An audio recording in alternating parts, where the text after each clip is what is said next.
আসসালামু আলাইকুম, কেমন আছো সবাই?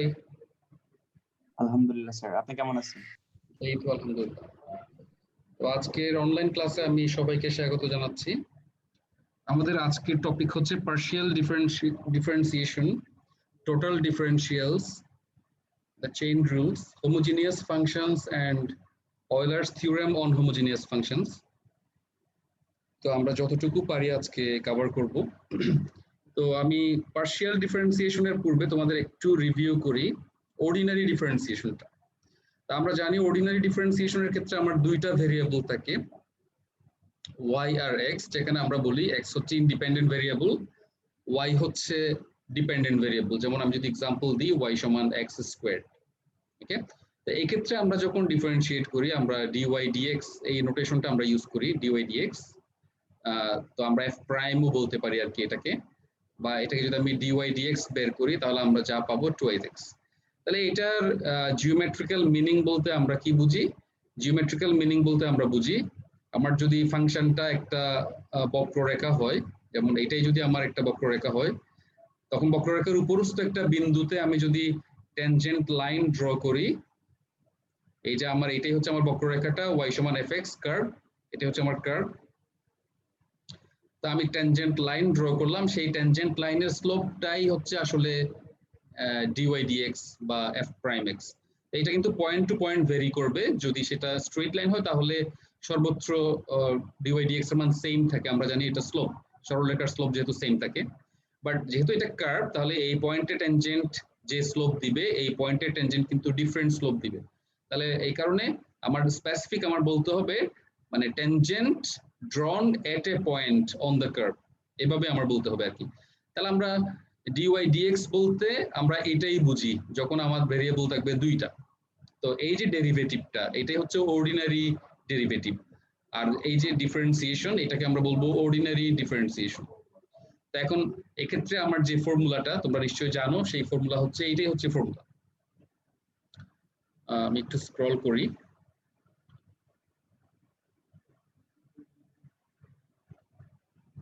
তা আমাদের ফর্মুলা হচ্ছে এক্ষেত্রে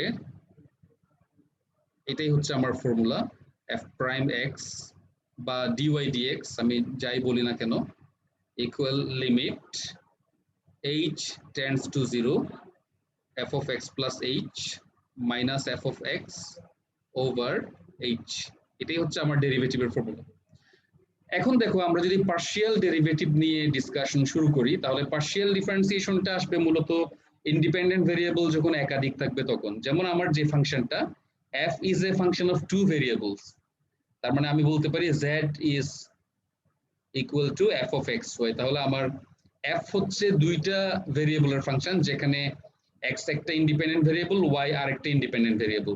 তো এক্ষেত্রে যদি আমি ডিফারেন্সিয়েট করি, আমার হাতে এখন অপশন দুইটা, আমি চাইলে কি বের করতে পারবো? x এর সাপেক্ষেও ডিফারেন্সিয়েট করতে পারবো, y এর সাপেক্ষেও ডিফারেন্সিয়েট করতে পারবো। তো x এর সাপেক্ষে যখন ডিফারেন্সিয়েট করব তখন আমার ফর্মুলা হচ্ছে এটা, তুমি কম্পেয়ার করে দেখতে পারো, যেটা অর্ডিনারি ডেরিভেটিভের ফর্মুলা ছিল। আর y এর সাপেক্ষে যখন আমরা পার্শিয়ালি ডিফারেন্সিয়েট করব তখন আমার ফর্মুলা হচ্ছে এটা। আর এখানে ডিফারেন্সিয়েশনের যে রুলসটা, সেই রুলসটা হচ্ছে তুমি যখন x এর সাপেক্ষে পার্শিয়ালি ডিফারেন্সিয়েট করবা, you have to consider y as a constant. Similarly তুমি যখন y এর সাপেক্ষে পার্শিয়ালি ডিফারেন্সিয়েট করবা, তোমাকে ধরতে হবে x একটা কনস্ট্যান্ট, তারপর তুমি ফাংশনটাকে ডিফারেন্সিয়েট করবা। তাহলে এগুলোর জিওমেট্রিক্যাল মিনিংটা কি? এখানে যেমন জিওমেট্রিক্যাল মিনিং আমি বলেছিলাম slope of tangent ড্রন at A point on the curve, তাহলে এখানেও ওরকমের একটা কনসেপ্ট আসবে। তো আমরা সেটার দিকে আস্তে আস্তে অগ্রসর হই। তো ফার্স্টে আমরা যেহেতু এটা দেখলাম, আমি একটু ক্যালকুলেশনটা তোমাদের দেখাই।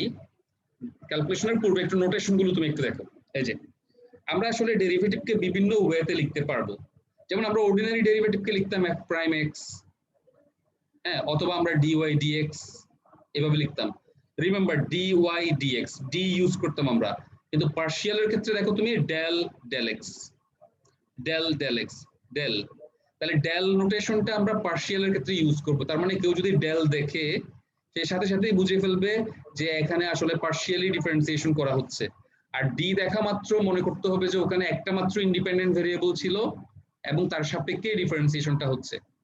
আচ্ছা, তাহলে পার্শিয়াল ডিফারেন্সিয়েশনকে আমরা চাইলে এই যে সাবস্ক্রিপ্ট আকারে এইভাবেও লিখতে পারি, f সাবস্ক্রিপ্ট x, এটা মানে হচ্ছে x এর সাপেক্ষে পার্শিয়াল ডিফারেন্সিয়েশন, অথবা সংক্ষেপে fx। আর চাইলে তুমি এভাবেও লিখতে পারো, এভাবে লিখতে পারো, একই কথা। আর এভাবেও লিখতে পারো, কারণ আমি কি বলেছিলাম, z equal f of xy, তার মানে z আর f একই জিনিস এখানে।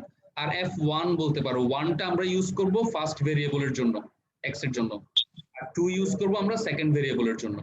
অথবা এই যে d1 ইউজ করতে পারো, অথবা dx ইউজ করতে পারো, মানে d1 stands for del del x, অথবা dx একই কথা। এই যে d1 dx এগুলো সবগুলো del del x এর শর্ট ফর্ম আর কি। সিমিলারলি তুমি যখন y এর সাপেক্ষে করবা, সাবস্ক্রিপ্ট y আসবে এখন, আর এখন y এর সাপেক্ষে del থাকবে, del থেকে আমরা বুঝতে পারি এটা পার্শিয়াল ডিফারেন্সিয়েশন, del থাকবে, del থাকবে। অথবা f2 বলতে পারি আমরা, কেন 2, সেকেন্ড ভেরিয়েবল হচ্ছে এখানে y, এই কারণে এটা 2 বা dy। এই হচ্ছে নোটেশন আর কি। তো এবার আমরা একটা প্রবলেম সলভ করি। তো আমি তো সলভিং প্রসিডিউরটা তোমাকে বললাম, এই যে কথাটা আমি বললাম সেটাই এখানে বলা আছে, দেখো এই হচ্ছে solving procedure. To find fx, regard y as a constant and differentiate the function with respect to x। মানে তুমি যখন x এর সাপেক্ষে পার্শিয়ালি ডিফারেন্সিয়েট করবা, তোমাকে y কে কনস্ট্যান্ট ধরে ফাংশনটাকে x এর সাপেক্ষে ডিফারেন্সিয়েট করতে হবে। সিমিলারলি y এর সাপেক্ষে যখন পার্শিয়ালি ডিফারেন্সিয়েট করবা, তখন x কে কনস্ট্যান্ট ধরে ফাংশনটাকে ডিফারেন্সিয়েট করতে হবে। তাহলে একটা এক্সাম্পল দেখো, আমার মনে হয় তোমরা এখন এক্সাম্পলটা বুঝতে পারবা। এই যে fx যে বের করলো এরা, এটা সবাই বুঝতে পারছো কিনা আমাকে বলো। এই যে পার্শিয়াল ডিফারেন্সিয়েশনটা বুঝছো কিনা তোমরা, del f del x টা। জি স্যার। কি করলাম আমরা, যেহেতু x এর সাপেক্ষে, তাহলে holding y as a constant, তাহলে y constant, তাহলে এটা x এর সাপেক্ষে আমরা যদি করি 3x স্কয়ার্ড আর y কিউবড কনস্ট্যান্ট, তাহলে 2x, তাহলে 2x y কিউবড, আর এটাকে যদি করি 0 হবে। ওকে, এখন এরা বলতেছে একটা নির্দিষ্ট বিন্দুতে ডেরিভেটিভটা বের করো, 2, 1 বিন্দুতে। তাহলে আমি 2, 1 বিন্দু এখানে বসাই দিলে এখন আনসার পেয়ে যাচ্ছি 16। ওকে, সিমিলারলি বাকি পার্টটাও তুমি কিভাবে করতে পারবা। তুমি দেখো y এর সাপেক্ষে ডিফারেন্সিয়েট করলে কি হবে, ঠিক আছে কিনা সব? ঠিক আছে, y এর সাপেক্ষে করলে যেটা হবে, পার্শিয়াল ডিফারেন্সিয়েশন করলে যদি স্যার y এর মানটা না থাকতো তখন কি বসাতাম? না থাকলে বসাবো না আমরা, যদি না থাকে তাহলে আমরা বসাবো না। যেমন ধরো আমার যদি এরকম থাকে, তোমরা নিশ্চয়ই জানো এই ধরনের প্রবলেম থাকে, এই যে x y বিন্দুতে মান বসাতে বলে বা 1 2 বিন্দুতে বলে, সঠিক হবে ফাংশন হচ্ছে dy dx সমান 2x। 1 2 বিন্দুতে বললে আমরা কি আর যেটা নাই সেটা কি আমরা আর বসাতে পারি? পারি না। আমরা তখন কি বসাই, শুধু ওই যে x এর মানটাই বসাই আর কি। বুঝো নাই আমার কথা? তাহলে যেটা নাই তখন সেটা কি সঠিক হবে? সরি স্যার তখন কি সঠিক হবে? কেন বেঠিক হবে একটু বলো আমাকে। তোমার যেটা নাই সেই ভেরিয়েবলের মান তুমি কোত্থেকে বসাবা? মনে করো এই পার্টটা নাই, তো তুমি x এর মান বসাবা কিভাবে? x তো নাই, তাই x এর মান কিভাবে বসাই আমরা? বসাতে পারবো না স্যার। বসাতে পারবো না। ওকে, যেমন ধরো এই যে y সমান x, y সমান fx সমান 1, এটা একটা কনস্ট্যান্ট ফাংশন না? এটা একটা কনস্ট্যান্ট ফাংশন তাই না, 1। তো তোমার যদি f of 5 বলে, তুমি কি এখানে x এর মান বসাতে পারতেছো? না স্যার। না, স্টিল তোমাকে 1ই বলতে হবে।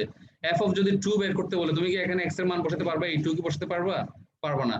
তোমার মান কিন্তু ওই যে যেটা আছে সেটাই তোমার রাখতে হবে। বুঝতে পারছো? যেটা নাই সেটা আমরা কোত্থেকে পাবো? ওটা বসাবো না আমরা। আচ্ছা, এবার দেখো আমরা এই যে ফিজিক্যাল মিনিংটা আমরা একটু চেষ্টা করি বুঝার, মানে আমরা জিওমেট্রিক্যালি কি মিন করে আসলে। আমি তো 2 ডাইমেনশনের তো আমি বললামই, আমি যদি একটা ট্যানজেন্ট লাইন ড্র করি, সেই ট্যানজেন্ট লাইনের স্লোপ হবে। এখন এক্ষেত্রে কি হবে দেখো, এই যে z সমান f of xy, এটা একটা সারফেস, 2 ডাইমেনশনে ছিল একটা বক্ররেখা কার্ভ y সমান fx। এখন এটা একটা সারফেস রিপ্রেজেন্ট করে, এই যে তল, বক্রতল যেটা, ওকে, এই যে ব্লু কালারের যে বক্রতলটা সেটা, এটাই হচ্ছে আমার সারফেস। তো আমার বিন্দু কোনটা? আমার বিন্দু হচ্ছে, তোমাকে বলা হয়েছে মনে করো a b বিন্দুতে, তো a b বিন্দু বসিয়ে আমরা z পাবো না, কারণ z সমান তো f of xy, তাহলে আমি যদি এক্স ওয়াই এর মান যদি এখানে এ বি বসাই, আমি হাইটটাও পেয়ে যাব না, জেডটা পেয়ে যাব না? পাবো কিনা? আমার যদি এক্স ওয়াই জানা থাকে তাহলে আমি ওখান থেকে জেড বের করতে পারবো না এই ফাংশন ইউজ করে? পারবো। তার মানে আমরা এই বিন্দুটা তাহলে পেয়ে যাব। তার মানে এই বিন্দুটা কিসের উপর? সারফেসের উপরস্থ একটা বিন্দু। ওকে, তার মানে আমার যদি এটা বের করতে বলা হয় এখন, এই যে del f del x at the point A B, তাহলে কিন্তু আলটিমেটলি আমার এই বিন্দুতেই কিন্তু রেট অফ চেঞ্জ বের করতে হবে। এটা হচ্ছে ফাংশনের রেট অফ চেঞ্জ এক্স এর সাপেক্ষে। সেটা তুমি এখন কিভাবে বের করবা? দেখো, এক্স এর সাপেক্ষে যদি ডিফারেন্সিয়েট করতে হয় তাহলে কি করবা? মানে এখানে আসলে এটার যে আনসারটা আমি পাচ্ছি, এটার জিওমেট্রিক্যাল মিনিংটা আসলে কি? দেখো, এক্স এর সাপেক্ষে যদি তোমাকে ডিফারেন্সিয়েট করতে বলা হয়, তুমি যেই কাজটা আসলে এখানে হচ্ছে সেটা হচ্ছে এই যে দেখতে পাচ্ছ তুমি এক্স জেড প্লেন, এটা তো আমরা আসলে থ্রি ডাইমেনশনাল সিনারিওটা আমার বোঝার জন্য আমরা একটা রুমের উপমা দিই, তাই না? একটা রুমের মধ্যে এটা একটা ওয়াল, এই পাশেটা একটা ওয়াল, নিচেরটা হচ্ছে ফ্লোর। তাহলে এই যে ওয়ালটা, এটার নাম হচ্ছে, এই ওয়ালটার নাম হচ্ছে এক্স জেড প্লেন। তো যেহেতু তুমি এক্স অক্ষের সাপেক্ষে ডিফারেন্সিয়েট করবা, এক্স জেড প্লেনের একটা প্যারালাল প্লেন দিয়ে এই সারফেসটাকে তুমি কাট করো, বা এক্স জেড প্লেনটাকে সরিয়ে এখানে নিয়ে আসো। তাহলে কাট করলে তুমি এই যে ব্লু কালারের হালকা C1 বক্ররেখাটা পাবো আমরা। বুঝতে পারছো?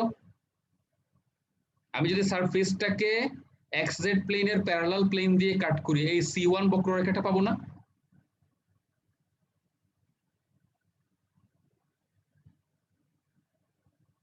শুনতে পাচ্ছ তোমরা আমার কথা? স্যার একটু আবার কিছু তো বলতে হবে, তোমরা বুঝি নাই স্যার। বুঝতে পারছি কিন্তু বুঝি নাই। সেটা বলবা তো, তুমি তো বলতেছো না। মানে আমি যদি এক্স জেড প্লেনের প্যারালাল প্লেন দিয়ে যদি কাট করি আমার বক্ররেখাটাকে, তাহলে আমার এই যে, সরি, আমার সারফেসটাকে যদি আমি কাট করি, তাহলে আমার এই যে বক্ররেখা মানে সারফেস বরাবর এই রেখাটা আমি পাবো না, কার্ভটা পাবো না আমি, C1 কার্ভটা। জি স্যার। তুমি আমাকে বলো, দুইটা প্লেন যখন ইন্টারসেক্ট করে কি উৎপন্ন হয়?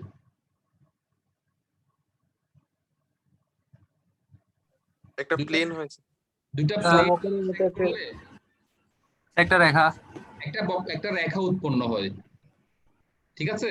জি স্যার। একটা রেখা উৎপন্ন হয়। তাহলে একটা রেখা একটা প্লেন, সরি, একটা প্লেন একটা বক্র, এরকম কি বলে, বক্রতল ইন্টারসেক্ট করলে তাহলে কি উৎপন্ন হবে?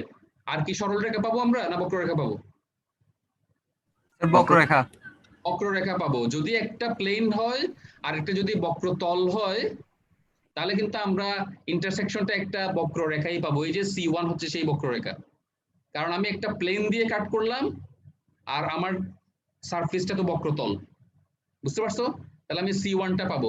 অথবা তুমি এভাবে চিন্তা করো, তুমি মনে করো একটা আপেলকে কাটবা ছুরি দিয়ে, তাহলে তুমি একটা এরকম একটা সার্কেল পাবা না? একটা মনে করো একটা ফুটবলকে যদি তুমি কাটো, ফুটবলের ভিতরে তো ফাঁপা, তাহলে ছুরি দিয়ে কাটলা, তো ছুরিটা হচ্ছে প্লেন আর ফুটবলটা হচ্ছে তোমার কি, স্ফিয়ার। তাহলে স্ফিয়ার এবং প্লেনের ইন্টারসেকশন কি হবে? এই সার্কেলটা উৎপন্ন হবে না তখন? বৃত্ত উৎপন্ন হবে। জি স্যার। এগুলো কি আসবে, ভিতরের অংশগুলো কি আসবে, না শুধু এই যে বাউন্ডারিটাই পাবো আমরা? শুধু বাউন্ডারিটাই পাবো শুধুমাত্র। কারণ ইন্টারসেকশনটা কি, ইন্টারসেকশনটা এমন পয়েন্টগুলো যে পয়েন্টগুলো প্লেনের উপরেও থাকবে, একই সাথে বক্রতলের উপরেও থাকবে। তো ওই যে ফুটবলের উপরেও থাকবে, আবার ওই যে ছুরির উপরেও থাকবে, ওই বিন্দুগুলো তো এগুলোই। কারণ এটা তো ফাঁপা, ফুটবল মানে কি, ওটা তো ভিতরে ফাঁপা। তাহলে আমরা কি পাচ্ছি? এই যে বক্ররেখাটাই পাচ্ছি, যে বক্ররেখাটা হচ্ছে একটা সার্কেল। তদ্রুপ এখানেও সেম, তুমি যখন এক্স জেড প্লেনের প্যারালাল প্লেন দিয়ে কাট করবা এটাকে, এই সারফেসটাকে যখন কাট করবা, তখন কিন্তু এই যে C1 বক্ররেখাটাই পাওয়া যাবে আলটিমেটলি। ওকে, জি স্যার, বুঝতে পারছি স্যার। তাহলে যেহেতু আমরা একটা বক্ররেখা পেয়েই গেলাম, এখন সেই বক্ররেখার উপরস্থ এই বিন্দুতে, P বিন্দুতে ট্যানজেন্ট লাইন ড্র করা যাবে না? বক্ররেখা পেলে তো ট্যানজেন্ট লাইন ড্র করা ইজি। একটা বক্ররেখার সাথেই তো আমরা ট্যানজেন্ট লাইন ড্র করি। তাহলে আমরা T1 হচ্ছে সেই ট্যানজেন্ট লাইন। এখন T1 যে ট্যানজেন্ট লাইনটা, তার স্লোপটাই হচ্ছে আসলে এটা, ডেল z ডেল x বা del f del x। Sir x এর সাপেক্ষে করলে স্যার এটা আমরা xz সারফেস দিয়ে কেন স্যার ইন্টারসেক্ট করলাম? কারণ এই যে x অক্ষ বরাবর তুমি রেট অফ চেঞ্জ বের করতে চাচ্ছ, x অক্ষ বরাবর রেট অফ চেঞ্জ, x অক্ষ তো এদিকে। এই কারণে আমরা এটার সমান্তরাল প্লেন দিয়েই কাট করব, কারণ আমি এক্স অক্ষ বরাবর রেট অফ চেঞ্জ বের করব। তার মানে এই রেজাল্ট যদি পজিটিভ আসে তার মানে কি দাঁড়ালো, তার মানে তুমি ওই বিন্দু থেকে যদি এক্স অক্ষ বরাবর মুভ করো তোমার উপরের দিকে উঠতে হবে। সারফেসটাই এমন, এটা মনে করো পাহাড়ের একটা তল, পাহাড়ের তলটাই এমন, তোমার পাহাড়ের উপরের দিকে যেতে হবে যদি পজিটিভ আসে। যদি এটার নেগেটিভ আসে রেজাল্ট, তার মানে এই বিন্দু থেকে তুমি যদি এক্স এর দিকে এক্স অক্ষ বরাবর যদি মুভ করো তাহলে আলটিমেটলি কি হবে, তোমার নিচের দিকেই নামতে হবে, ডিসেন্ডিং। এটা হচ্ছে অ্যাসেন্ডিং। এটা মানের উপর বেস করে আমরা এক্সপ্লেন করতে পারবো আর কি। এবার আসো ওয়াই অক্ষ বরাবর রেট অফ চেঞ্জ মানে ডেল জেড ডেল ওয়াই, তখন কার সমান্তরাল প্লেন দিয়ে কাট করবো আমরা? ওয়াই জেড প্লেনের। তো ওয়াই জেড প্লেনের সমান্তরাল প্লেন দিয়ে যদি আমরা এই সারফেসটাকে কাট করি, এই যে C2 হালকা শেডের যে ব্লু কালার যে কার্ভ, C2 কার্ভটা পাবো আমরা। যেহেতু আমরা কার্ভ পেয়ে গেলাম, এখন T2 tangent line easily draw করা যাবে। সেই T2 ট্যানজেন্ট লাইনের স্লোপটাই হচ্ছে del z del y at the point AB। বুঝতে পারছো? কারণ তুমি যখন এই যে পাহাড়ের উপরে যখন মনে করো কোনো একটা বিন্দুতে যখন তুমি থাকবা, তুমি চাইলে কিন্তু এই দিকেও মুভ করতে পারো, ওই দিকেও মুভ করতে পারো। তুমি মনে করো জানতে চাচ্ছ রেট অফ চেঞ্জ কেমন, তো এইদিকে গেলে তোমার যদি নামতে হয়, এক্স অক্ষ বরাবর গেলে যদি তোমার নামতে হয়, তার মানে তুমি যখন সারফেসটা নিয়ে যখন ডেরিভেটিভ ক্যালকুলেট করবে তুমি রেজাল্ট অবশ্যই নেগেটিভই পাবা, কারণ তোমার নামতে হচ্ছে। তাহলে ক্যালকুলেশন থেকে আমরা বুঝতে পারবো সেটা তোমার নামতে হবে না উপরে উঠতে হবে। মনে করো ওয়াই অক্ষের দিকে তুমি মুভ করবা, তোমার উঠতে হচ্ছে, তুমি যদি ওয়াই এর সাপেক্ষে ফাংশনটাকে ডিফারেন্সিয়েট করো ওই বিন্দুতে, রেজাল্ট কি আসবে? পজিটিভই আসবে। আমরা আরো ক্লিয়ারলি বুঝতে পারবো একটা প্রবলেম নিয়ে আমি দেখাই। এই যে একটা প্রবলেম, এটা কি বলা হচ্ছে, একটা ফাংশন দেওয়া আছে, এক্স এর সাপেক্ষে পার্শিয়ালি ডিফারেন্সিয়েট করো 1 1 বিন্দুতে, ওয়াই এর সাপেক্ষেও ডিফারেন্সিয়েট করো 1 1 বিন্দুতে। তাহলে আমরা ক্যালকুলেশন তো ইজি, এক্স এর সাপেক্ষে করলে -2x, 1 1 বিন্দু বসালে -2। দেখো এই যে প্রশ্নটা করছিল আর কি, ওয়াই না থাকলে কি করব? ওয়াই না থাকলে নাই, এক্স এর মান দিয়ে আমরা মান বের করে ফেললাম। সিমিলারলি আমরা ওয়াই এর সাপেক্ষে যদি পার্শিয়ালি ডিফারেন্সিয়েট করি -4y, তাহলে এটা পাচ্ছি -4। এগুলো আমরা আসলে এখন স্লোপের মাধ্যমে একটু বোঝার চেষ্টা করি। দেখো আমার এই যে ফাংশনটা দেওয়া আছে z সমান এটা আসলে একটা কি, এটা একটা সারফেস, এটা প্যারাবোলয়েড, মানে প্যারাবোলার 3 ডাইমেনশনাল ভার্সন আর কি। এই হচ্ছে তার গ্রাফ, এই হচ্ছে প্যারাবোলয়েড একটা সারফেস। এটা পুরো প্যারাবোলয়েডটা ওরা ড্র করে নাই, শুধুমাত্র xyz মানে ফার্স্ট অকটেন্টে যে পোরশনটা পড়ে, ফার্স্ট অকটেন্ট বলতে যেখানে সব positive, x positive, y positive, z positive, ওই পোরশনটাই নিল আর কি, শুধুমাত্র সব দেখায় নেই। যাই হোক, তাহলে আমার কোন বিন্দুতে, এই যে আমার হচ্ছে সারফেস হচ্ছে এটাই হচ্ছে আমার প্যারাবোলয়েড, আমার বিন্দু হচ্ছে 1 1 বিন্দুতে। তাহলে আমি 1 1 বিন্দু যদি এখানে বসাই, আমি z এর মান কত পাই? x যদি 1 1 বসাই, z কত আসে? 1 আসে। তাহলে আমি বিন্দুটা পেয়ে গেলাম। তাহলে এটা হচ্ছে সারফেসের উপরস্থ একটা বিন্দু 1 1 1। এটা 1 1 1 যে সারফেসের উপরস্থ বিন্দু, কোনো ডাউট আছে কারো? না স্যার। ডাউট থাকলে বসাই দেখবা, 1 1 1 বসাও, x এর মান 1, y এর মান 1, z এর মান 1। যদি বাম পক্ষ আর ডান পক্ষ সমান হয় তাহলে বুঝতে পারো যে হ্যাঁ এটা সারফেসের উপরেই আছে। তাহলে 1 1 1 বিন্দুতে এবার আমরা একটা ট্যানজেন্ট লাইন ড্র করব। তো তার জন্য কি লাগবে, আমার একটা বক্ররেখা তো লাগবে ফার্স্টে। তো বক্ররেখাটা কিভাবে পাবো? আমি যদি ডেল জেড ডেল এক্স বের করি, আমরা এক্স জেড প্লেনের সমান্তরাল প্লেন দিয়ে কাট করব। এই যে হালকা শেডের যে কালার যেটা দেখতে পাচ্ছ তুমি, সেটাই হচ্ছে সেই প্লেনটা। দেখতে পাচ্ছ হালকা শেডের প্লেনটা? জি স্যার। দেখো জি স্যার। তাহলে ইন্টারসেকশন কোনটা? ইন্টারসেকশন হচ্ছে এইটাই, এই যে দেখো C1 কার্ভটা। বুঝতে পারছো? C1 কার্ভটা দেখতে পাচ্ছ? এটাই হচ্ছে তোমার ইন্টারসেকশন, প্লেন এবং সারফেসের ইন্টারসেকশন হচ্ছে এই যে C1 কার্ভটা। যেহেতু আমরা কার্ভ পেয়ে গেলাম, তাহলে আমি এবার ট্যানজেন্ট লাইন ড্র করব। এই যে পার্পল কালার যেটা, এটাই হচ্ছে ট্যানজেন্ট লাইন। তাহলে আমি এটা ক্যালকুলেট করি, x এর সাপেক্ষে যদি পার্শিয়ালি ডিফারেন্সিয়েট করি, y কনস্ট্যান্ট, তাহলে -2x পাচ্ছি। তাহলে আমি যদি ডেল z ডেল x এর মান বের করি এখন 1 1 বিন্দুতে, তাহলে 1 1 বিন্দুর জন্য আমরা পাচ্ছি -2। তাহলে এই যে এটা যে -2, সেটা আমরা আবার বোঝার চেষ্টা করি। তাহলে এটা -2 মানে কি? আমি যদি এটা তো আমি ট্যানজেন্ট লাইন নিলাম, তাহলে স্লোপ বের করবো আমরা এবার এই ট্যানজেন্ট লাইনের স্লোপ। তাহলে স্লোপ বের করার জন্য আমি এটাকে এক্সটেন্ড করি। স্লোপ মানে কি জানি আমরা, এক্স অক্ষের ধনাত্মক দিকের সাথে যে অ্যাঙ্গেল ক্রিয়েট করবে তার ট্যানজেন্ট। তাহলে এইটা অ্যাঙ্গেল ক্রিয়েট করে, কারণ এক্স অক্ষের ধনাত্মক দিকে এইদিকে, এই যে এদিক বরাবর এক্স অক্ষ পজিটিভ, এই যে, তাহলে এই দিকের সাথে উৎপন্ন করে এই অ্যাঙ্গেলটা, এটা কি সূক্ষ্মকোণ না স্থূলকোণ? স্থূলকোণ। tan অফ স্থূলকোণের মান কত? নেগেটিভ। নেগেটিভ, এটাই হচ্ছে -2। তার মানে তুমি এখান থেকে আসলে স্থূলকোণটা কত সেটাও বের করে ফেলতে পারবা, tan ইনভার্স -2। এই হচ্ছে সেই অ্যাঙ্গেলটা। তাহলে দেখো তুমি এবার খেয়াল করো, তুমি এই বিন্দু থেকে যদি এক্স অক্ষের দিকে যাও, তোমার কি পাহাড় থেকে নিচে নামতে হবে না উপরে উঠতে হবে? তোমার ফিগার কি বলে? নিচে নামতে হবে। নিচে নামতে হবে, কারণ আমার আনসার কি নেগেটিভ। কিভাবে নিচে নামতে হবে? তুমি যদি 1 সেন্টিমিটার অগ্রসর হও এক্স অক্ষ বরাবর, জেড এর মান 2 সেন্টিমিটার কমবে, নিচে নামবে, কারণ এটার মান হচ্ছে -2। এটার মিনিং হচ্ছে এটাই, তুমি যখন এখান থেকে এক্স অক্ষ বরাবর 1 সেন্টিমিটার যাবা, তোমার হাইট নিচের দিকে নেমে যাবে কতটুকু? 2 সেন্টিমিটার। এইভাবে তুমি যখন 10 সেন্টিমিটার যাবা, তুমি 20 সেন্টিমিটার কমবে আর কি, নিচের দিকে নামবে। ব্যাপারটা হচ্ছে এরকম, বুঝতে পারছো আমার কথা? জি স্যার। এবার এটা আসো y এর সাপেক্ষে, ডেল z ডেল y, এটা হচ্ছে -4y। আমি যদি ডেল z ডেল y এর মান 1 1 বিন্দুতে বের করি, তাহলে -4 পাচ্ছি। তখন দেখো এখন আগের মতোই আমি যদি ট্যানজেন্ট লাইন ড্র করি, এই পার্পল কালারটাই হচ্ছে ট্যানজেন্ট লাইন, তাহলে তার স্লোপ বের করার জন্য এই অ্যাঙ্গেলটা খেয়াল করো, এটা সূক্ষ্মকোণ না স্থূলকোণ? স্থূলকোণ। স্থূলকোণ, কারণ অনেক বড় একটা অ্যাঙ্গেল। এটাই হচ্ছে আসলে -4। তার মানে হচ্ছে দেখো y অক্ষ বরাবর গেলেও আমার কি হবে, কি করতে হবে, নামতে হবে। তখন এখন নামাটা আরো বেশি স্টিপেস্ট, মানে কি বলতে পারি, এটা আরো বেশি নিচের দিকে নামতে হবে। তার মানে প্রতি 1 সেন্টিমিটারে 4 4 সেন্টিমিটার করে হাইট কমে যাবে। বুঝতে পারছো আমার কথা? জি স্যার। তাহলে এটাই হচ্ছে এই প্রবলেমের জিওমেট্রিক্যাল বা ফিজিক্যাল মিনিং, আমরা যেটাই বলি আর কি। ক্লিয়ার? জি স্যার। স্যার। ওকে,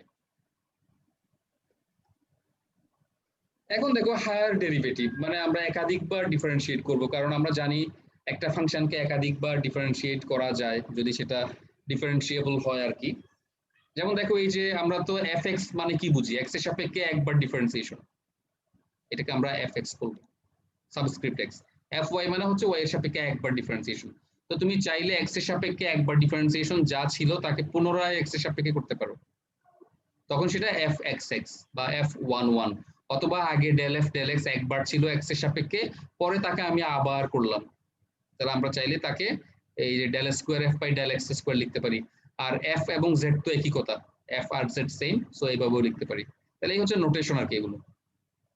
এটা একটু, এই নোটেশনটা তোমার একটু বুঝতে হবে। এটা হচ্ছে ফার্স্টে এক্স এর সাপেক্ষে করা ছিল, তাকে আমরা নতুন করে করব ওয়াই এর সাপেক্ষে, তাহলে আমরা সিরিয়ালি লিখবো এফ এক্স ওয়াই অথবা f12। কিন্তু এখানে খেয়াল করো, আগে এক্স এর সাপেক্ষে ছিল, তাকে করব আমরা ওয়াই এর সাপেক্ষে, কিন্তু লিখতে গেলে কিভাবে লিখবো দেখো, এই ওয়াইটা আগে লিখবা এখানে, ডেল ওয়াই ডেল এক্স, বুঝতে পারছো? ডেল এক্স ডেল ওয়াই আমরা লিখবো না। স্যার এটা বুঝি না। কারণ এটা কিভাবে আসে, এই যে দেখো এখানে তুমি এটা থেকে এটা আসে মেইনলি, তাহলে এখানে এই ফাংশনটা আগে কার সাপেক্ষে করা আছে, এক্স এর সাপেক্ষে, x এর সাপেক্ষে, তাকে নতুন করে করতেছি কার সাপেক্ষে, y এর সাপেক্ষে। ওয়াই এর সাপেক্ষে। কিন্তু লিখতে গেলে তোমার লিখতে হবে এইভাবে, del square f by del y del x, বুঝতে পারছো? জি স্যার। স্যার কিন্তু তুমি সাবস্ক্রিপ্টের মাধ্যমে লিখো, কি লিখবা, এক্স ওয়াই, xy। মানে আগে এক্স পরে ওয়াই। আর যখন এইভাবে লিখবা, এটাও কিন্তু এটা ডান দিক থেকে পড়তে হবে, তখন এই যে আগে এক্স এর সাপেক্ষে ছিল, নতুন করে করলাম ওয়াই এর সাপেক্ষে। যদিও বা কোনো একটা ফাংশনকে প্রথমে এক্স এর সাপেক্ষে পরে ওয়াই এর সাপেক্ষে যে রেজাল্টটা আসবে, প্রথমে ওয়াই পরে এক্স, সেম রেজাল্টই আসে আলটিমেটলি। এটা একটা থিওরেম আছে, ক্লেরিটস থিওরেম। ওই থিওরেম অনুসারে আমরা বলতে পারি দুইটা রেজাল্টই সেম, মানে এটা আর এটা আসলে সেম, এই দুটো সমান আসলে, মানে এফ অফ এক্স ওয়াই যা এফ অফ ওয়াই এক্স তা। সেটা কি একটা নির্দিষ্ট বিন্দুতে? হ্যাঁ, নির্দিষ্ট বিন্দুতে। সব ডেরিভেটিভ তো আসলে নির্দিষ্ট বিন্দুর জন্যই সবসময়, কারণ তুমি যে টেনজেন্টের স্লোপ, ওটা তো কোনো একটা বিন্দুতেই আঁকবা আলটিমেটলি। তো এগুলো ছিল আসলে কিছু নোটেশন আর কি।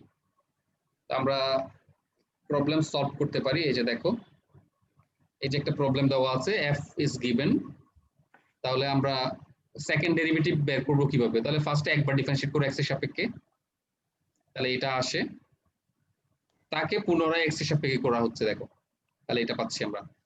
এটা হচ্ছে x এর সাপেক্ষে একবার, x এর সাপেক্ষে পুনরায় আমি তাকে y এর সাপেক্ষে করব, তাহলে আমরা এটা পাচ্ছি। এটা তার উল্টা, ফার্স্টে y এর সাপেক্ষে যেটা করা ছিল তাকে আমি এখন নতুন করে x এর সাপেক্ষে করলাম। আমরা কি রকম রেজাল্ট পেলাম দেখো তো, দুইটা রেজাল্ট সেম কিনা? জি স্যার। দুইটা রেজাল্ট এক্স্যাক্টলি সেম। ওই যে আমি থিওরেমের কথা বললাম, এটা আসলে সেমই আসবে কোনো একটা বিন্দুতে। তাহলে এটা তো সমস্যা নেই কোনো, y পরপর দুইবার y এর সাপেক্ষে করে দেবো আর কি আমরা। তাহলে এই যে থিওরেমটা হচ্ছে এটাই থিওরেম, ক্লেইরেটস থিওরেম, সেটাই বলে আর কি, কোনো একটা বিন্দুতে fxy সমান fyx। এবার দেখো আমরা বিভিন্ন প্রবলেম সলভ করতে পারি। এই যে ধরো এটা একটা, এখানে অনেকগুলো প্রবলেম আছে, তোমরা পারবা এগুলো সব। যেমন প্রথম প্রবলেমটা হচ্ছে u একটা ফাংশন দেওয়া আছে, কার ফাংশন? u হচ্ছে এখানে x এরও ফাংশন, t এরও ফাংশন, বাকিগুলো কনস্ট্যান্ট। তো তোমার প্রমাণ করতে হবে যে এটা, এই যে u ফাংশনটা আসলে এই ডিফারেনশিয়াল ইকুয়েশনটাকে স্যাটিসফাই করে, এটার একটা সমাধান। তাহলে আমি প্রমাণ করার জন্য কি করব? u কে ফার্স্টে t এর সাপেক্ষে পার্শিয়ালি ডিফারেন্সিয়েট করব একবার, আর x এর সাপেক্ষে পার্শিয়ালি ডিফারেন্সিয়েট করব দুইবার। পরে আমি দেখাবো এই যে এটা সমান কিনা, বাম পক্ষ আর ডান পক্ষ সমান হয় কিনা। এটা তোমরা ডিফারেন্সিয়েট করলে বুঝতে পারবা। এটা সেম, এটা হচ্ছে Laplace equation, 2 dimensional Laplace equation, তোমরা জানো লাপ্লাস ইকুয়েশনকে এভাবে লেখা হয় del স্কয়ার u সমান 0, আর 2 ডাইমেনশন হলে এটা আসবে, মানে del square u by del x squared plus del square u by del y squared সমান 0, বা এটা আর এটা একই জিনিস। এটা হচ্ছে 2 ডাইমেনশন। আর 3 ডাইমেনশন হলে অতিরিক্ত আরেকটা টার্ম আসবে আর কি। তাহলে এখানে অনেকগুলো ফাংশন দেওয়া আছে, এখানকার কোন ফাংশনগুলো এই ইকুয়েশনটাকে স্যাটিসফাই করবে? যারা স্যাটিসফাই করবে তারাই সমাধান, তাদেরকে আমরা সলিউশন বলতে পারবো লাপ্লাস ইকুয়েশনের। আর যে ফাংশনগুলো লাপ্লাস ইকুয়েশনকে স্যাটিসফাই করে তাদেরকে বলা হয় হারমোনিক ফাংশন। এটা একটু মনে রাখতে পারো, হারমোনিক ফাংশন বলা হয় যে ফাংশনগুলো লাপ্লাস ইকুয়েশনকে স্যাটিসফাই করে, সেই ফাংশনগুলোকে হারমোনিক ফাংশন বলা হয়। তাহলে এগুলো চেক করতে পারবা খুবই ইজিলি। ফার্স্টে x এর সাপেক্ষে দুইবার করবা, পরে y এর সাপেক্ষে দুইবার করবা, পরে যোগ করবা, যদি 0 আসে তাহলে লাপ্লাস ইকুয়েশনকে স্যাটিসফাই করলো, তার মানে এটা একটা সমাধান, লাপ্লাস ইকুয়েশনের সলিউশন। আর যদি যোগফল যদি 0 না আসে তাহলে সলিউশন না। একইভাবে এটা 3 ডাইমেনশনে আর কি, z এর সাপেক্ষে। তারপরে এই যে দেখো এটাকে বলা হয় ওয়েভ ইকুয়েশন, এটা হচ্ছে t এর সাপেক্ষে দুইবার, x এর সাপেক্ষে দুইবার। তো আমি একটা করে দেখাই তোমাকে, ধরো আমি এটাই করে দেখাই। u ফাংশনটাকে আমরা তাহলে ফার্স্টে x এর সাপেক্ষে দুইবার করি, কি হয় দেখি বলো তো। x এর সাপেক্ষে দুইবার তো সরাসরি যেতে পারবো না, আগে একবার করি। ux কত হবে বলো?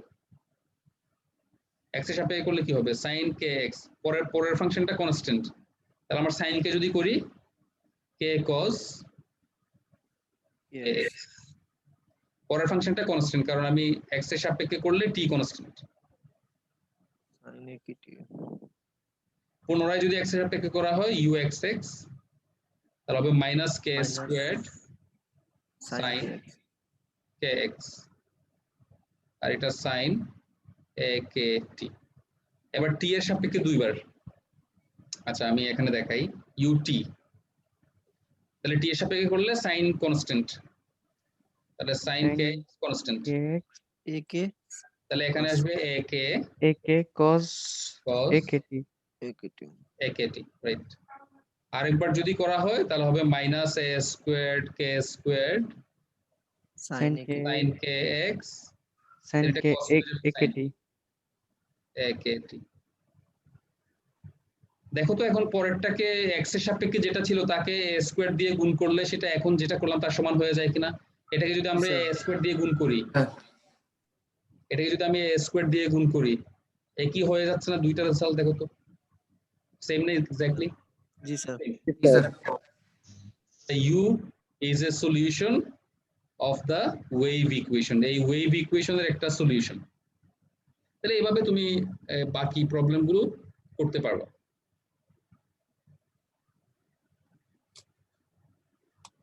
এই যে এখানে আছে বিভিন্ন প্রবলেম আছে, এগুলো তুমি দেখতে পারবা। এই যে c দেওয়া আছে, t এর সাপেক্ষে করবা একবার, x এর সাপেক্ষে দুইবার, পরে এই ইকুয়েশনে বসালে যদি স্যাটিসফাই করে তাহলে হয়ে গেল। এটা আমার মনে হয় তোমরা পারবা আর কি। সেগুলো কি সিটিতে আসবে? হ্যাঁ, এতগুলো করবো স্যার?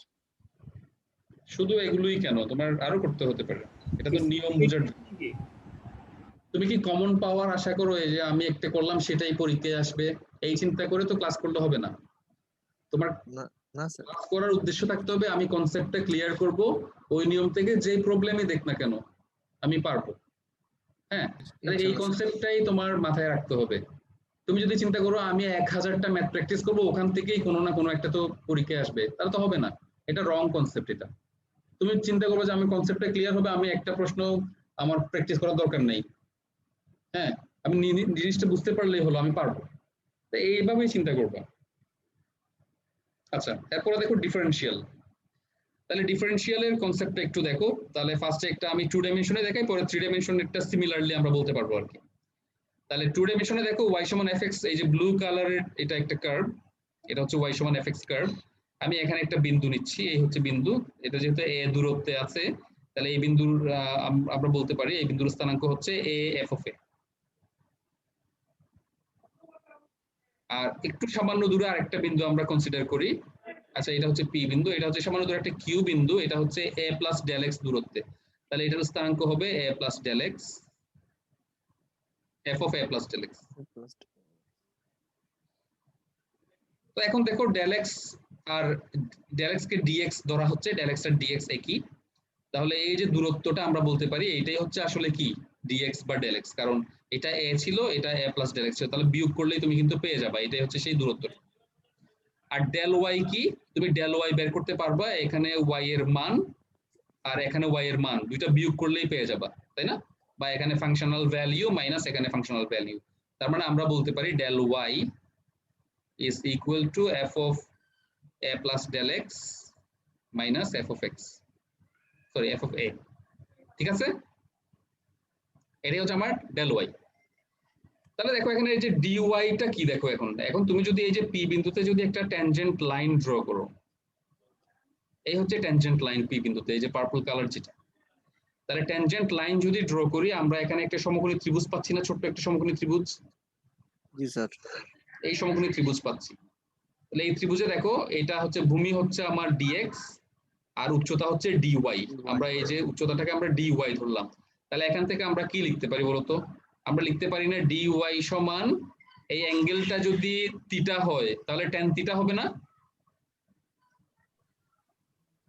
এই অ্যাঙ্গেলটা যদি আমি থিটা মনে করি তাহলে dy সমান আমি কি বলতে পারি না যে হ্যাঁ tan থিটা মানে f প্রাইম x dx, এটা বলতে পারি না আমি? জি স্যার। জি স্যার। মানে লম্ব বাই ভূমি সমান tan থিটা, বলতে পারি কিনা? জি স্যার।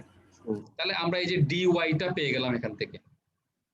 একটা জিনিস খেয়াল করো, ডেল y ছিল এটা, dy হচ্ছে এটা, দুইটার মধ্যে কিন্তু নিচেরটা ক্যালকুলেট করাই বেশি ইজি।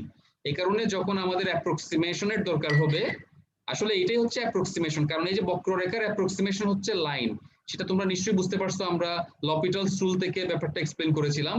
তুমি যখন এই বিন্দুকে জুম ইন করবা, যত বেশি জুম করবা, যত ক্লোজ হবা এই বিন্দুর, তত কি হবে? তত মনে হবে যে বক্ররেখা আর ট্যানজেন্ট মিলে যাচ্ছে। ওকে, তাহলে আমার যে বক্ররেখাটা, সেই বক্ররেখার অ্যাপ্রক্সিমেশন হিসেবে আমরা এই ট্যানজেন্ট লাইনটা ইউজ করতে পারবো। এই ট্যানজেন্ট লাইনটা তুমি তখনই ইউজ করতে পারবা যদি সেটা মানে এই পি বিন্দুর খুবই নিকটবর্তী অংশ নিয়ে তুমি কাজ করো, খুবই ক্লোজ টু পি নিয়ে যদি তুমি কাজ করো, তাহলে তুমি আসলে এইটাকে অ্যাপ্রক্সিমেশন হিসেবে ইউজ করতে পারবা আর কি। বুঝতে পারছো? তাহলে dy আর del y, this two are different. আর এখানে তুমি দেখতে পাচ্ছ নিশ্চয়ই এই যে f প্রাইম x কে কি বলা হয়? ডিফারেনশিয়াল কোএফিসিয়েন্ট বলা হয় না? জি স্যার। কেন ডিফারেনশিয়াল কোএফিসিয়েন্ট বলা হয় এখান থেকে তুমি ক্লিয়ারলি বুঝতে পারবা। দেখো এটার টাইটেল হচ্ছে ডিফারেনশিয়াল। আসলে এই যে dx আর dy এগুলোকেই বলা হয় ডিফারেনশিয়াল, যেহেতু এই যে এটা আসলে একটা ডিফারেনশিয়ালেরই সহগ, এই কারণে f প্রাইম x কে ডিফারেনশিয়াল কোএফিসিয়েন্ট বলে আর কি। বুঝতে পারছো? কারণ dx হচ্ছে একটা ডিফারেনশিয়াল আর f প্রাইমটা তার একটা সহগ, that's why this is called differential coefficient. Okay, তাহলে দেখো আমার এই যে থ্রি ডাইমেনশনাল ভার্সনটা কি হবে? এটা তো টু ডাইমেনশন, তাহলে টু ডাইমেনশনে আমরা এটা লিখতে পারি, অথবা আমরা জানি f প্রাইম মানে dy dx, সো আমরা বলতে পারি dy সমান dy dx dx, এটা বলতে পারি। এটার সাথে সিমিলারিটি রেখে এখন আমরা থ্রি ডাইমেনশনটা পাবো আর কি।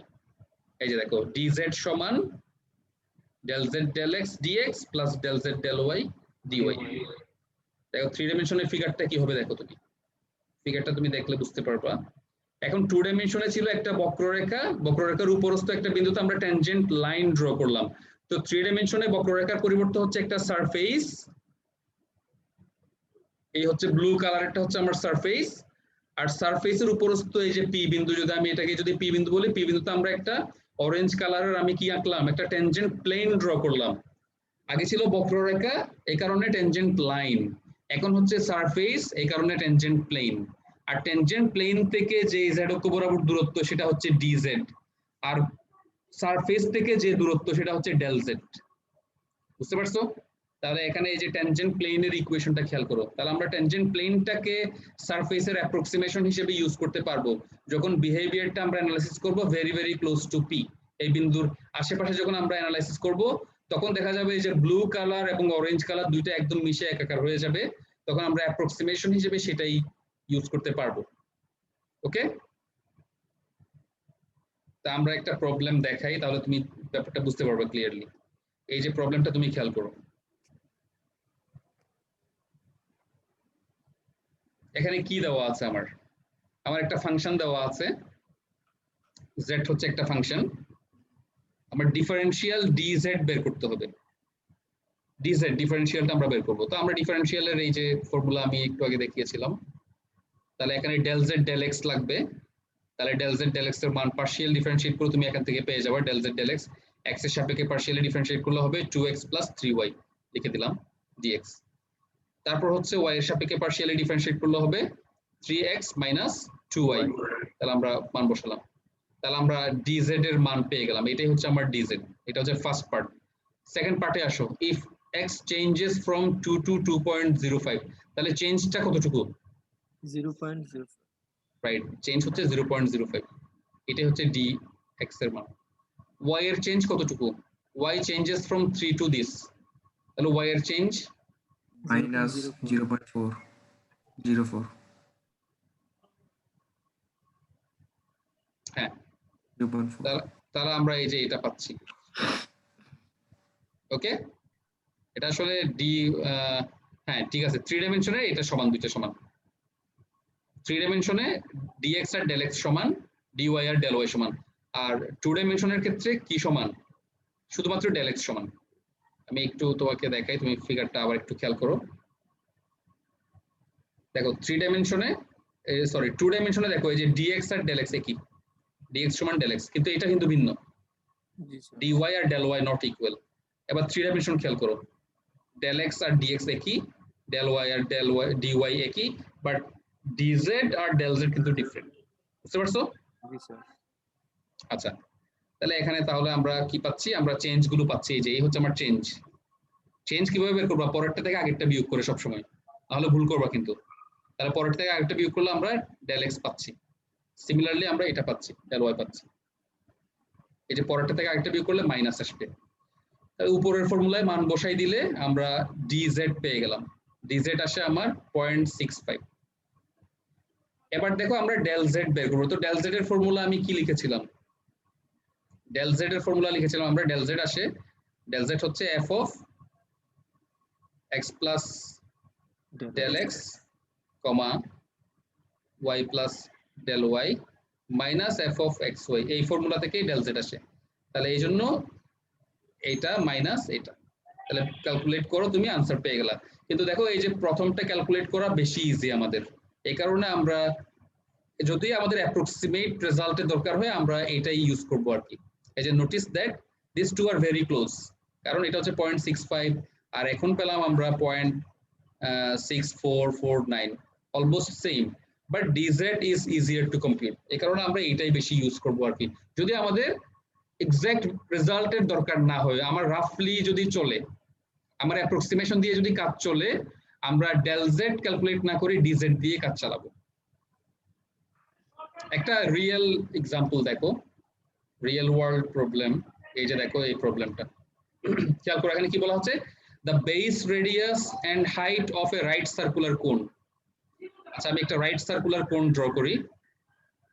এই হচ্ছে একটা রাইট সার্কুলার কোন। তাহলে এই যে বেসের যে রেডিয়াসটা এটা দেওয়া আছে 10 সেন্টিমিটার, এই বেস রেডিয়াসটা হচ্ছে 10 সেন্টিমিটার, মানে আর হচ্ছে গিভেন 10 সেন্টিমিটার। আর হাইট, এটা আর এটা হাইট, আর হাইট হচ্ছে 25 centimetre. with a possible error in measurement of as much as 0.1 centimeter in each, মানে ম্যাক্সিমাম এরর হতে পারে, মানে এই যে মেজার গুলো করলো আর কি, এটা অ্যাপ্রক্সিমেটলি, তার মানে এখানে কিছু এরর আছে। তুমি ধরো ক্যালকুলেট করলা যে তুমি জানো তোমার ক্যালকুলেশনে কিছু এরর থাকতে পারে, এররটা ম্যাক্সিমাম কত, 0.1 সেন্টিমিটার। তাহলে এই যে এটা মানে পয়েন্ট ম্যাক্সিমাম বলতে আসলে as much as মানে কম বেশি আর কি, 0.1 সেন্টিমিটার কম হতে পারে, 0.1 সেন্টিমিটার বেশি হতে পারে। এটা এক্স্যাক্টলি না, মানে এটার চেয়ে 0.1 সেন্টিমিটার বেশিও হতে পারে এক্স্যাক্ট মানটা, অথবা 0.1 সেন্টিমিটার কম, এর এই সীমার ভিতরেই থাকবে ম্যাক্সিমাম আর কি, এর ভিতরেই থাকবে। এটার ক্ষেত্রে সেম। আমার কি করতে হবে, ইউজ ডিফারেনশিয়ালস, মানে আমরা ডিজেড বের করব, ডিফারেনশিয়াল হচ্ছে dz, to estimate the maximum error in the calculated volume. তাহলে ভলিউমে যদি তোমার এই মেজারমেন্ট গুলো যদি আমরা ইউজ করি, যেখানে আমরা জানি যে এখানে এরর থাকতে পারে কত, ম্যাক্সিমাম 0.1 সেন্টিমিটার, তাহলে ভলিউমের এররটা কেমন হবে। তো আমরা তাহলে এখান থেকে বলতে পারবো ভলিউমের এরর যদি বেশি হয়ে যায়, তাহলে আমার এই মানগুলো নিয়ে কাজ করলে আমার বিশাল একটা ভুল হয়ে যাবে। তাহলে আমরা এটা এখন বুঝতে পারবো আর কি, দেখে আমরা সলভ করার চেষ্টা করি। আমরা জানি ভলিউমের ফর্মুলা এটা, তুমি জানো কোণের ভলিউম হচ্ছে 1/3 পাই আর স্কয়ার এইচ। তাহলে ভলিউম ডিভি আমরা জানি del v del r dr plus del v del h dh. তাহলে মান বসাই দাও এবার। তাহলে আমরা যদি এখন মান বসাই, এই যে দেখো মানগুলো বসাই দাও তুমি, এই মানগুলো বসাই দিলাম আমরা। এক্সকিউজ মি, একটু ওয়েট করো, একটু হোল্ড করো।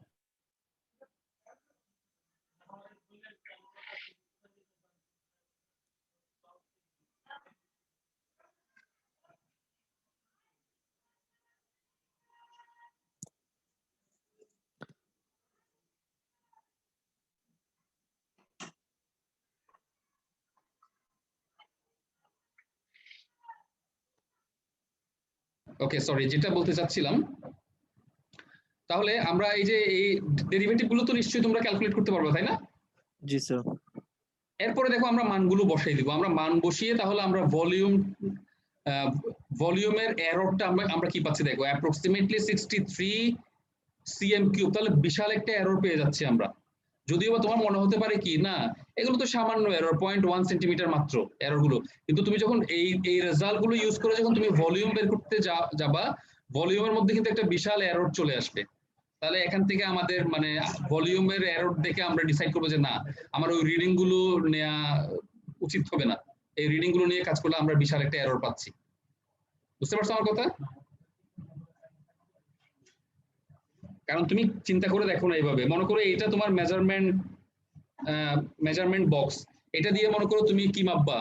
এই যে তুমি বাসায় হয়তো গ্রামের দোকানে হয়তো দেখবা, ছোটবেলা দেখছো এরকম ফানেল আকৃতির, এগুলো দিয়ে কি মাপে, বিভিন্ন তেল বা এরকম কিছু মেপে দেয় আর কি, তুমি মেপে দিবা।